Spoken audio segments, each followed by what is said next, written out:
This is an exposure row test designed to see whether you can think like a photographer rather than simply remembering camera settings. So I'm going to show you a photograph or shooting situation, followed by several possible camera settings. Your job is to decide which combination of shutter speed, aperture and ISO would be the best choice. Ready?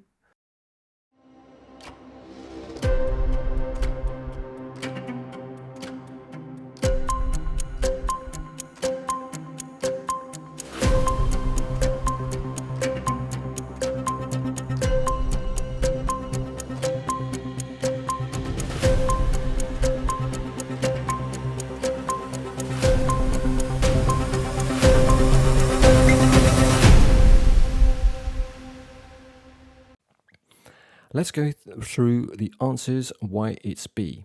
First of all, we're going to discount the other answers. So for A, we're going to discount because the shutter speed is 1/60th of a second here, simply too slow. Now for C, we're going to discount that because the ISO is set to 800, completely unnecessary in daylight bright conditions. And then we have D, although the shutter speed is nice and fast, we have an ISO of 3200, again, it's too high for what we need. Therefore, the answer is B. The shutter speed is nice and fast, and we have a nice low ISO.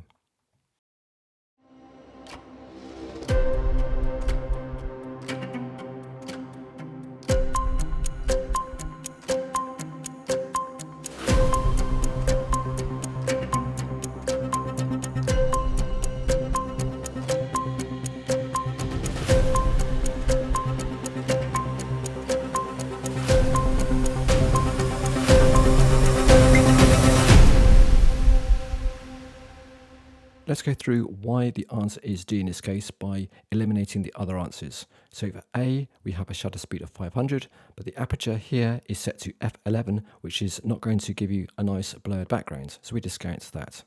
Then looking at B, we have an ISO here of 3200, although the aperture is 5.6, which could give you a blurred background. In some circumstances, the ISO is simply too high. And now for C here, we have an aperture of f8, but again the ISO is set to 3200, simply too high for our needs. Therefore we have the answer D left. We have a nice low ISO of 100, we have the aperture set to f2, which is perfect for creating a shallow depth of field, and the shutter speed is also nice and fast for doing handheld shots.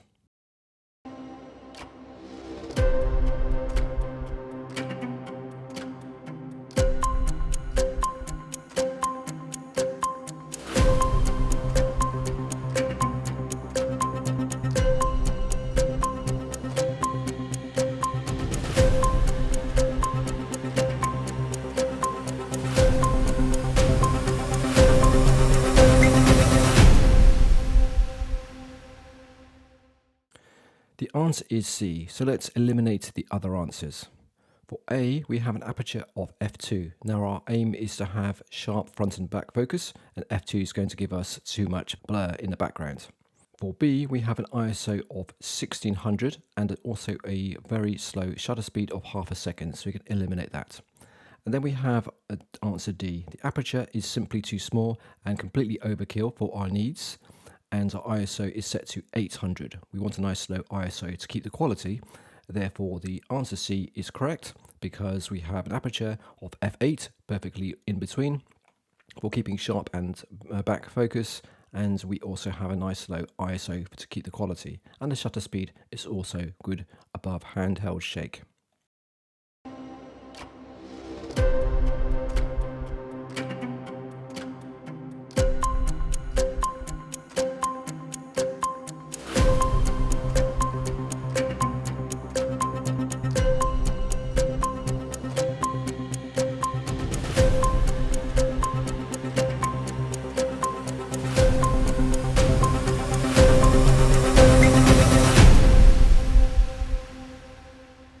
So the correct answer is A. Let's eliminate the other answers from the equation.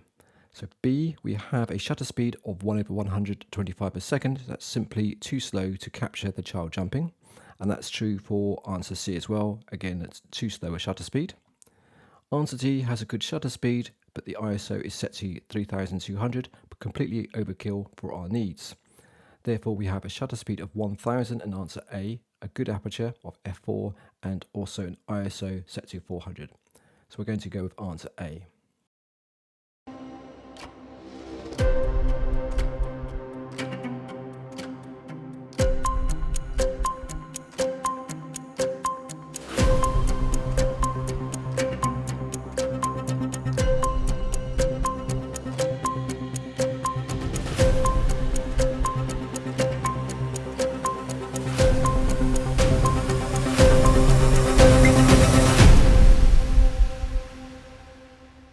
The correct answer is D. Let's eliminate the other answers.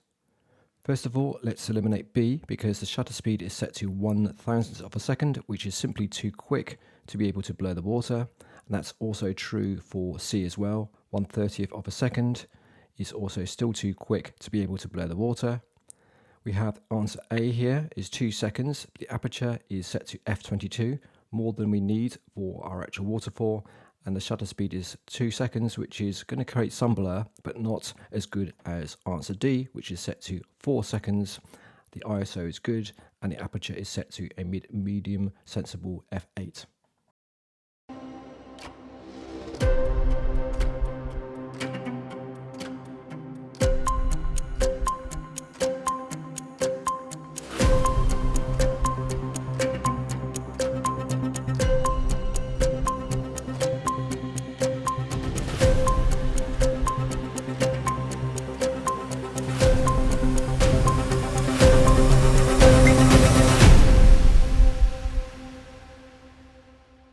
Question 6, the answer I would pick is C. So let's eliminate the other answers.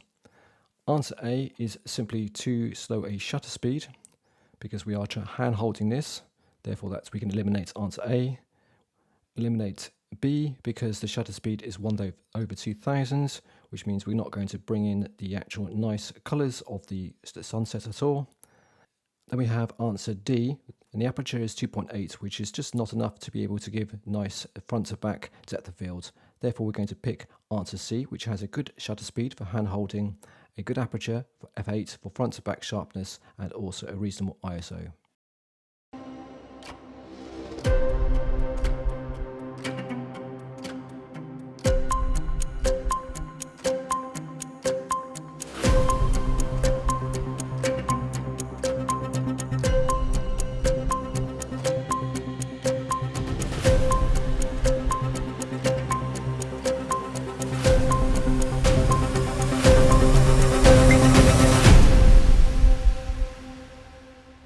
And now question 7, and the correct answer is B. That's what I would choose.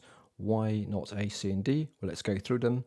First of all, answer A, we have a shutter speed of 1/1000th of a second. The aperture is f16. That's going to create a very dark exposure, and we want to be able to blur the background, and we're not going to get a decent blur from f16, so we can eliminate that. Then we have answer C. We have a very slow shutter speed, and the ISO is also very high, so we're not going to get a great quality because that's too high. We're also hand holding this, so this is simply too slow to be able to realistically hand hold.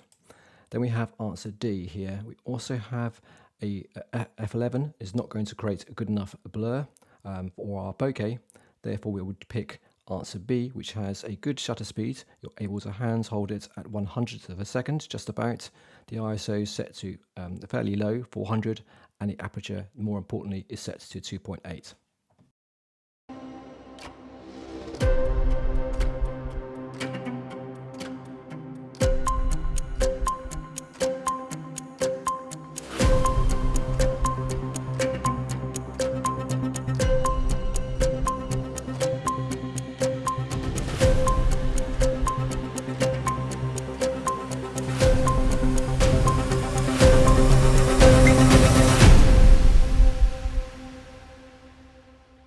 And now question 8, and the answer I would pick is B.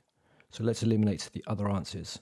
First of all, A, we have a shutter speed of 1/250, which is simply going to be too slow to be able to freeze the action for this particular bird flying. So let's eliminate that. Then we have answer C. We have a shutter speed of 1/60th. Again, this is going to be far too slow to be able to capture the freeze of motion, so we eliminate that. Answer D has a good shutter speed, but the ISO is set to 6400, which is, and the aperture f16, totally overkill for our particular needs.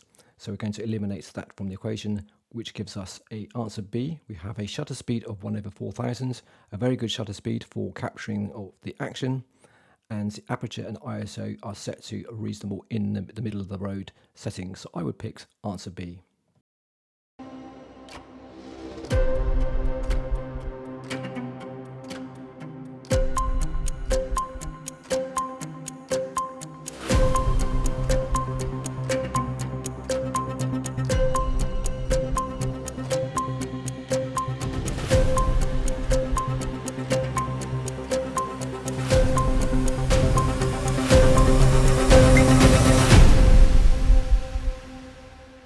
This is question 9. The answer is B. Let's eliminate the other answers. First of all, surprisingly enough, when you take a picture of the moon, it's going to be incredibly bright. So answer A is totally non-appropriate because it's going to be well overexposed. So we eliminate that. The same is for answer C. We can eliminate answer C for exactly the same reasons. Then we have answer D. We have a shutter speed of 1/8000 per second. The ISO is set to really, really high, and therefore we would better to actually reduce the ISO and the shutter speed accordingly to be able to bring up enough light and a good ISO to maintain a good enough quality. And therefore I would go for answer B.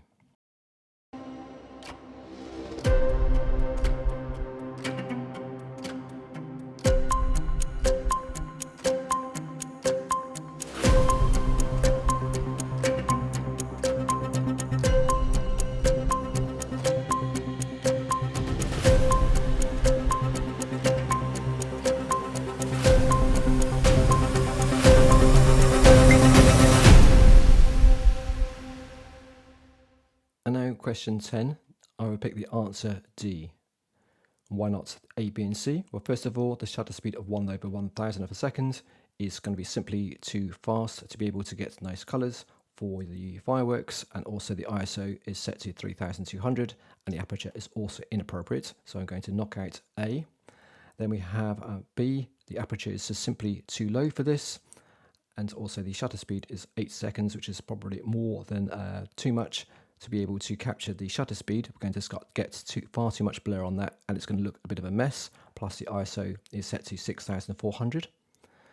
Then we have a shutter speed of 1/60. That shutter speed is too quick to be able to bring out the colours. Therefore, we can eliminate answer C. And the only correct answer here is D, giving a 2 seconds shutter speed, which is just about right to capture fireworks. We have a good ISO to keep the quality, and the aperture is set to a reasonable f8. Okay, how well did you do? Leave a comment in the video to let me know how well you scored. If you scored between 8 and 10 out of 10, congratulations. You have a solid understanding of exposure and you're starting to feel like a photographer, rather than simply relying on auto mode. If you scored maybe between 5 and 7, I think you're making good progress. There are still a few situations where the relationship between shutter speed, aperture and ISO isn't quite instinctive yet. A quick review of the early lessons will probably make everything click into place. And if you scored 4 or less, don't be too discouraged. Exposure is one of the skills that only comes natural through repetition. Go back and watch the beginner videos on shutter speed, aperture, ISO, and the exposure triangle, and then come back and try the test again.